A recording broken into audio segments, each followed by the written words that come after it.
It is a story everyone knows. After a rude refusal by a local innkeeper, Mary and Joseph bedded down in a barn in Bethlehem. The next day, Mary gave birth to a son, the Son of God.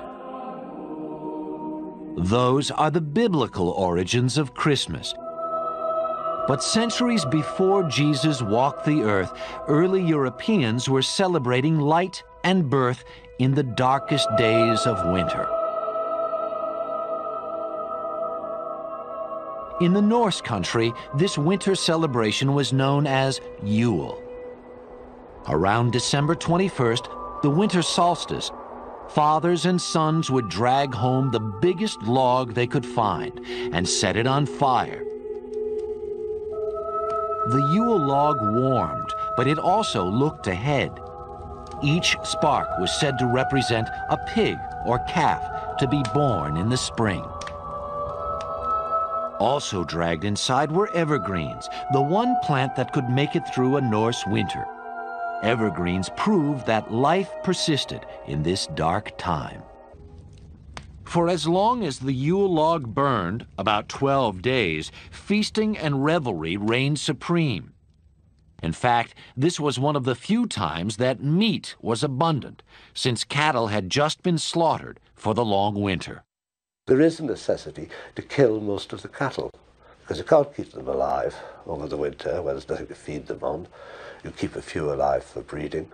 But there is an opportunity for a great blowout, for a great feast, time to party.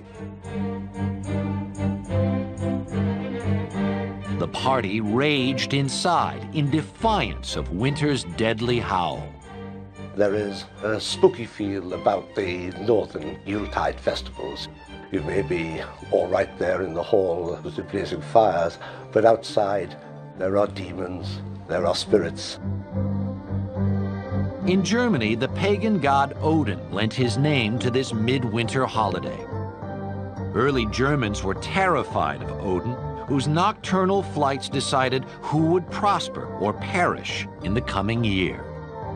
Later, we'd see another Christmas sky rider, Santa Claus. But for now, staying inside became the smartest choice at this frightening time of the year.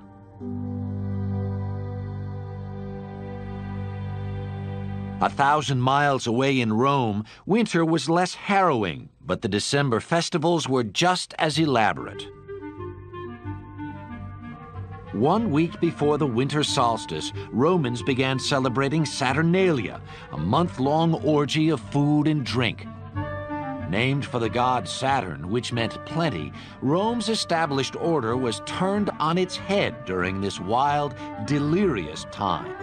The Saturnalia celebrations were certainly times of revelry, of turning the social order upside down, of having the master pretend to be the slave and the slave pretend to be the master, sort of a time out of time in which one could celebrate a kind of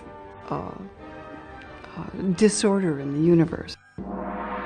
Among the upper classes in Rome, solstice celebrations were significantly more sober.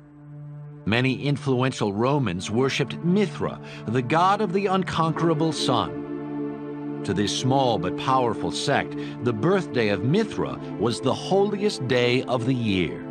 December 25th was the winter solstice in that part of the world, and it was also understood to be the birthday of the sun god, Mithra. And Mithra was said to be born from a rock. Shepherds came to worship him as he was an infant god born out in that pastoral place in the fields. And many of those stories, of course, have come into Christian tradition.